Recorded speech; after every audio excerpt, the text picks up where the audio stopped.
Defense. Now, before we go into who currently owns the office, let's talk about what the Ministry of Defense is and what it requires. Ministry of Defense is the body responsible for national security.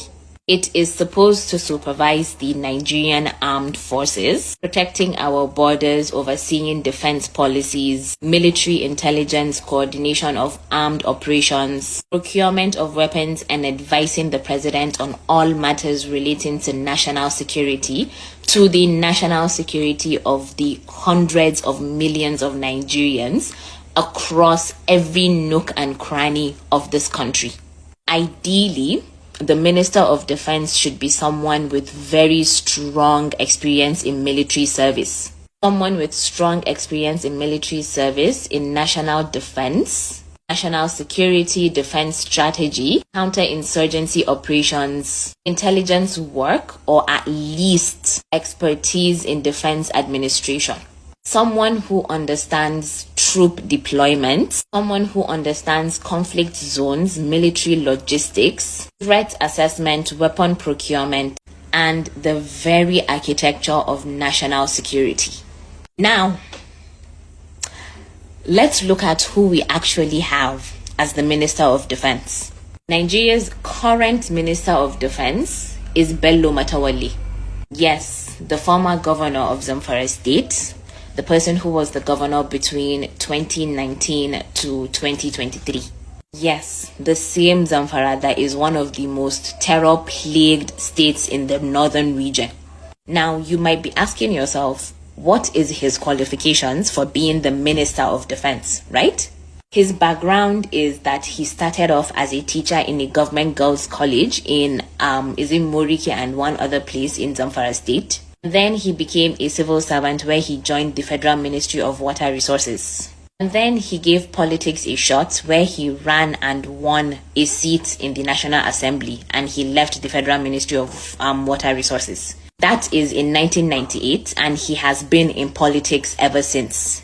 He held multiple political positions, including being a House of Reps member at some point before he became the governor of Zamfara State. And somehow, despite not having a single strand of military or defense-related experiences or expertise, not anywhere in his education or career, he is now in charge of national security for the entire country. This is a man who has never served in the armed forces, never officially trained in defense strategy, never managed a military operation, never worked in intelligence, and never handled any form of defense logistics. And yet somehow he is responsible for coordinating security operations against Boko Haram, against bandits, against multiple other terrorist groups and militant groups we have across the country. And here is what is more concerning to me personally. As the governor of Zamfara State, he could not control the insecurity in his state.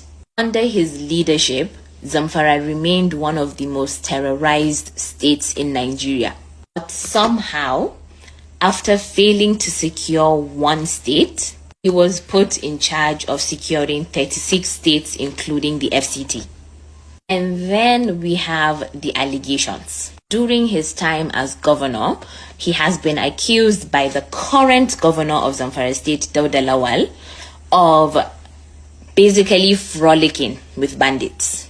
He has been accused of colluding with bandits, keeping bandits in the government house in Zamfara, paying ransom directly to terrorists, and procuring even vehicles for popular notorious bandit kingpins. When we say bandit kingpins, I mean people like Bello Turji. And if you think I was done, I'm not. Right after he left office, the FCC announced a massive investigation into allegations of extensive corruption, fraudulent contract awards, and the misappropriation of funds of over 70 billion naira during his administration. See, when I talk about politicization of insecurity in Nigeria, right, this is one of the very many examples of what I mean by that. When people with no defense experience, people with unresolved controversies, people who could not secure their own states, when these people are placed in charge of the national security of the entire country, it becomes clear that appointments are not based on competence, they're based on politics, on who knows who or who can do what for who in power.